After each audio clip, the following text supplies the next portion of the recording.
We all know that delegation is a key skill for leadership success, yet many of us are poor delegators. Just ask our teams. Today we're going to pull back the curtain on the most common reasons we offer for not delegating and see what's really driving our delegation avoidance.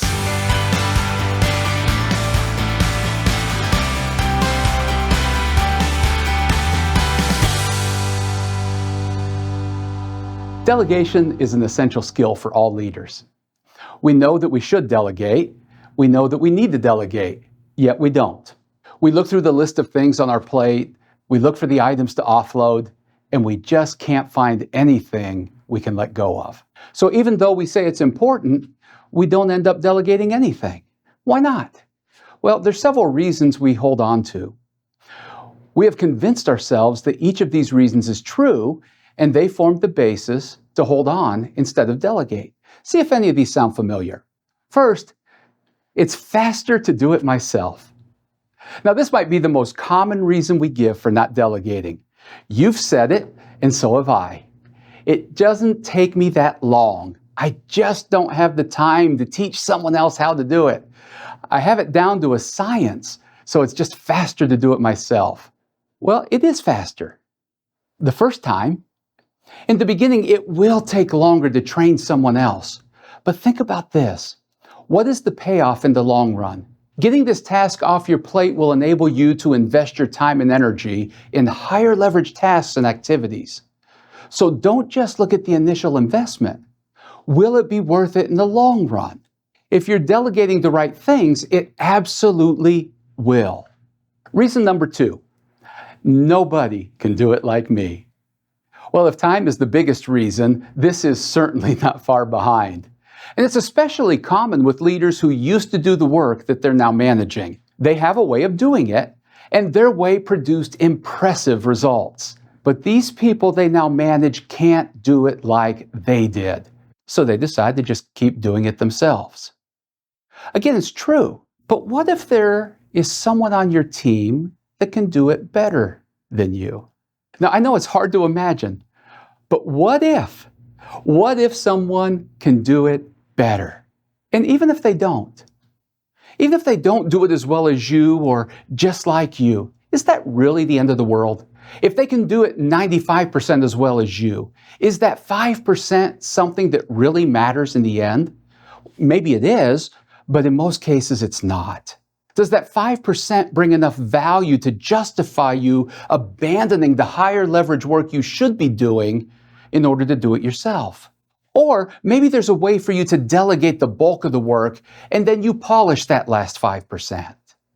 Reason number 3 is I've tried to delegate before and it was a disaster.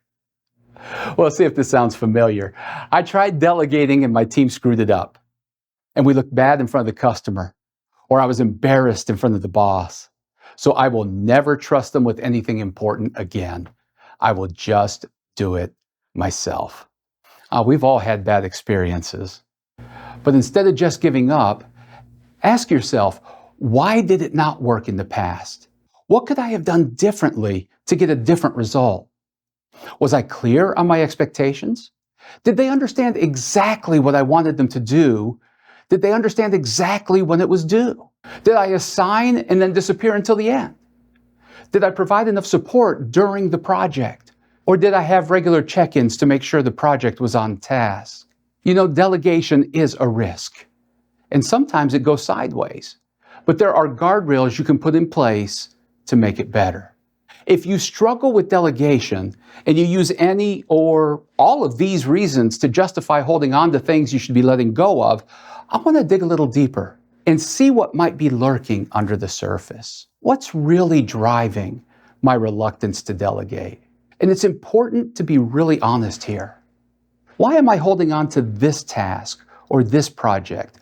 Why am I unwilling to let go?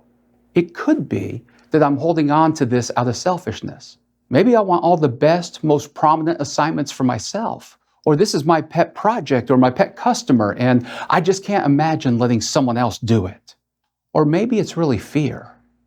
I'm afraid of failure, and I can control the outcome more if I do it myself. Or I might be afraid that they're going to let me down and make me look bad, whether in front of a customer or in front of the boss. Or I'm afraid of letting go, because once I let go, who knows what's going to happen. Sometimes I hold on because of my own poor planning. Sometimes I'm not delegating because I didn't plan ahead. I say I don't have time to train or no one can do it like me, but the truth is, I waited until the last minute. Or I didn't prepare very well, so now it's impossible for me to hand it off. Sometimes I don't delegate because I just don't trust my team. I don't think they're up to it. I don't think it'll get done. Or maybe it's what I'm getting out of it that keeps me from delegating. Maybe we're feeding on the credit, the validation we get out of doing it ourselves. The workload makes me feel needed. It makes me feel important, even indispensable. Delegation is critical, and the tactics of delegation are important. But those tactics are of no use if we're not self-aware enough to determine what is getting in our way.